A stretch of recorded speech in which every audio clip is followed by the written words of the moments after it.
procès de Jean-Pierre Bemba Gombo devant la Cour pénale internationale, à La Haye, les 15e et 16e témoins cités par le bureau du procureur ont été auditionnés lors de la semaine du 28 mars 2011. Jean-Pierre Bemba Gombo serait pénalement responsable pour avoir effectivement agi en qualité de chef militaire de crimes contre l'humanité, meurtre et viol, et de crimes de guerre, meurtre, viol et pillage qui auraient été commis sur le territoire de la République centrafricaine au cours de la période comprise approximativement entre le 26 octobre 2002 et le 15 mars 2003. Son procès s'est ouvert le 22 novembre 2010 devant la chambre de première instance 3 de la Cour. Le 15e témoin cité par le bureau du procureur, le professeur William John Samarin, a commencé sa déposition en tant que témoin expert le jeudi 24 mars 2011. Âgé de 85 ans et de nationalité canadienne et américaine, il est un linguiste retraité de l'Université de Toronto au Canada. Dans le cadre du procès, le professeur Samarin a rédigé un rapport d'expertise linguistique à la demande conjointe du bureau du procureur et des représentants légaux des victimes. Lors de l'interrogatoire du bureau du procureur, représenté par maître Jean-Jacques Badibanga, M. Samarin a notamment témoigné au sujet de son rapport et de ses diverses recherches menées sur les langues centrafricaines, en particulier le sango, au cours de ses 50 années d'expérience en linguistique.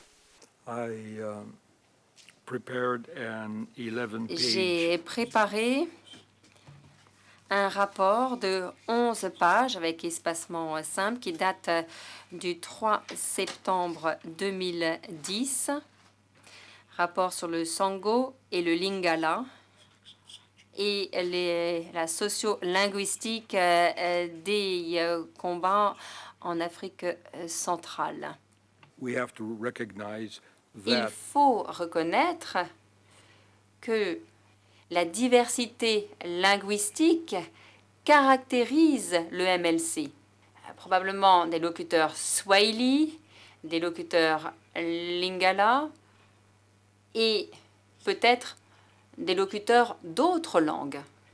À cause des événements et de l'histoire du MLC et ce qui a mené aux événements de 2002-2003. Je voulais simplement vous poser la question de la faculté qu'ont les habitants de Centrafrique à identifier le lingala ou d'autres langues du Congo, tout simplement. En ce qui concerne l'identification des langues, oui, les Centrafricains seraient en mesure d'identifier le lingala. Les programmes diffusés à la radio sont entendus. Les programmes diffusés de Kinshasa sont, me dit-on, entendus. On me dit qu'il y a beaucoup de musique congolaise, c'est-à-dire de la musique en lingala qui est entendue et diffusée sur les radios centrafricaines. Lorsque vous parlez d'expérience personnelle qui permet d'identifier les langues, est-ce que ceci permet de comprendre pourquoi le Congolais que je suis et qui vit en Hollande est capable de reconnaître de l'allemand ou de l'italien dont je ne parle pas un traître mot? Yes, that's understandable. Oui, on peut le comprendre. On peut le comprendre. Du fait de votre expérience personnelle, des voyages, de la lecture, l'écoute de la radio, etc. Donc les gens, en fonction de leur expérience, peuvent, je crois, identifier une chose comme étant différente et établir des compartiments entre ces langues, les répartir par groupe. À l'issue de l'interrogatoire, le témoin a répondu aux questions des représentants légaux des victimes, dont celle de maître Asingambi Zarambo. Les victimes pouvaient-elles faire une distinction, soit par l'accent, soit par tout autre élément, entre le français, tel qu'ils avaient l'habitude de l'entendre parler en Centrafrique, et le français tel qu'il était parlé par certains éléments des troupes de Jean-Pierre Bemba? Yes. The answer to comprehend a lot of diversity is Oui, yes. la réponse qui couvre une grande diversité est oui. Et la raison pour laquelle je dis oui est que ce que font les gens avec une autre langue, à différents niveaux de compétences, dépend de leur propre langue. Je voudrais ajouter une chose qui n'est pas immédiatement pertinente pour votre question, mais je pense à une précédente question en ce qui concerne les victimes. Votre question précédente, vous m'avez demandé comment les victimes pouvaient reconnaître le lingala. Ce que je vais vous dire, il ne s'agit peut-être que d'une hypothèse, mais je pense qu'elle est sérieuse, c'est que je pense que les gens, lorsqu'ils sont traumatisés, sont sensibles à leur environnement linguistique. Lorsqu'une pauvre femme est violée, et ceci me retourne les tripes, lorsqu'une personne lui dit quelque chose en lingala, c'est comme un coup de poignard. Ces mots, cette expression linguistique, peu importe qu'il s'agisse de plusieurs mots ou pas. Ce fut ensuite au tour de l'équipe de défense de l'accusé, représentée par maître Nkwebe Liris, de mener son contre-interrogatoire du professeur Samarin. Pourquoi, alors que les soldats du MLC, s'il s'agit bien d'eux, parlaient plusieurs langues, c'est seulement le lingala qui a été identifié par les agresseurs?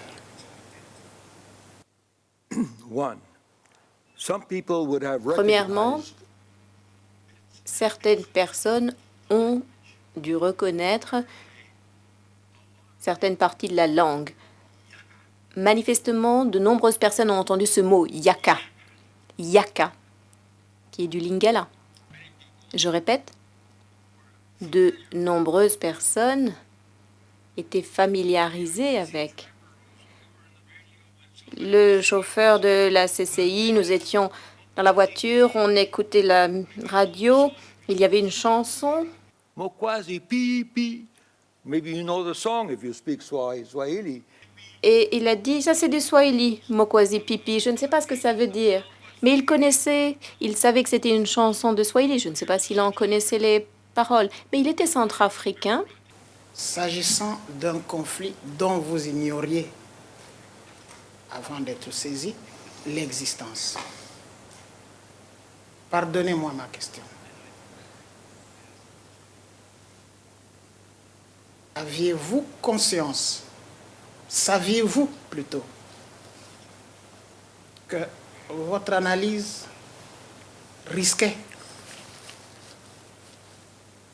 d'être partiale? Counselor, I can only answer by saying... Maître, je ne peux répondre qu'en disant que tout est incomplet. Certains d'entre nous font de leur mieux et certains d'entre nous, comme j'ai tenté de le faire avec mes interprétations de l'origine du lingala, du kitumbo et du sango. Et je pense que j'en ai raison. J'en suis arrivée à des conclusions qui me semblent être les justes pour l'instant, mais je n'en ai pas terminé pour autant. Finally, enfin, and